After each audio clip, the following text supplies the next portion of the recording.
The allegations are serious, about as serious as any you'll hear in any election across the country. Congressman Tom Allen claims that Senator Susan Collins was in a unique position to stop waste, fraud, and abuse in Iraq and failed to do it, costing taxpayers money and possibly costing lives. It is a claim igniting a fierce war of words you are about to see.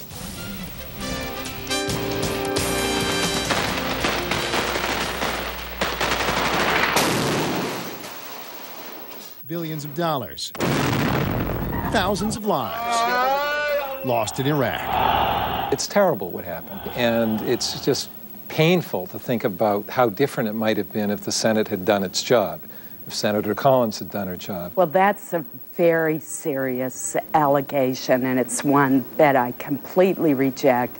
And I would say that Tom Allen knows better than that. It's a war of words rooted in what went wrong in Iraq and who's to blame. As early as 2003, months after it began, the allegations of poor planning and oversight were already rampant. And American contractors, firms like Halliburton, KBR, and others, now accused and in some cases individuals indicted for padding costs and profits.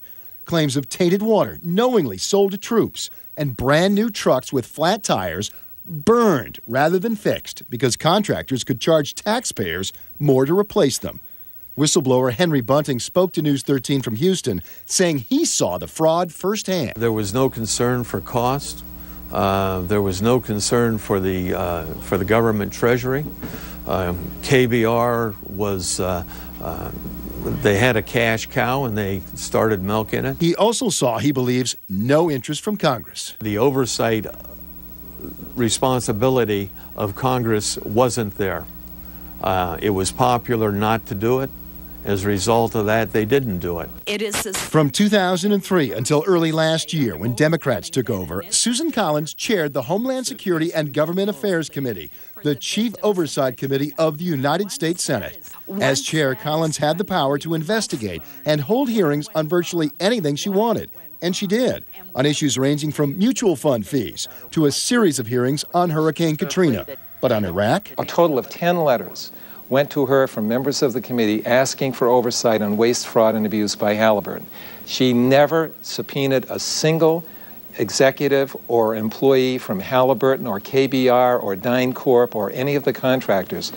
She let them all go. And the result was they just ripped off the American taxpayer. That's absolutely absurd. Collins did hold a hearing. One in August 2006, 3 years after the first requests came in, and with only one government witness.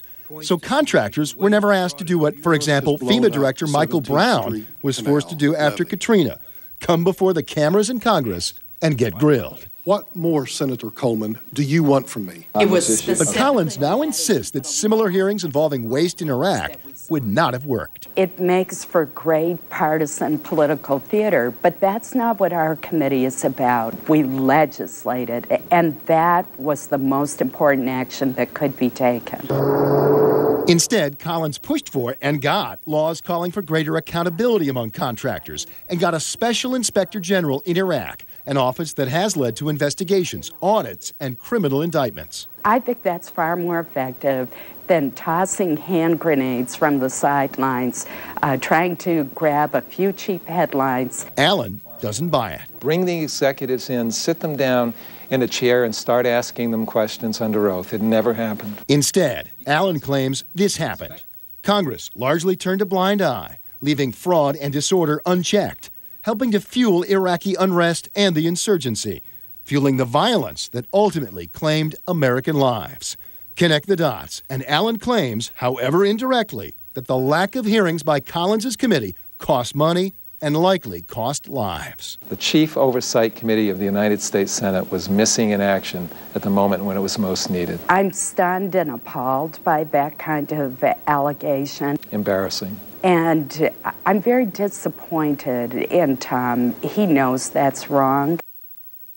So who is right? Well, that boils down to you. Allen insists that public hearings, especially early on, would have been decisive in curbing abuses in Iraq.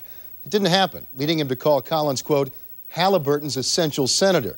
Collins insists her efforts to pass laws over splashy hearings led to real results. And she points out one of the laws that she sponsored was passed in the House back in 2007. Allen missed the vote. As for what happens now, expect this war of words to remain a real campaign issue from now all the way through November.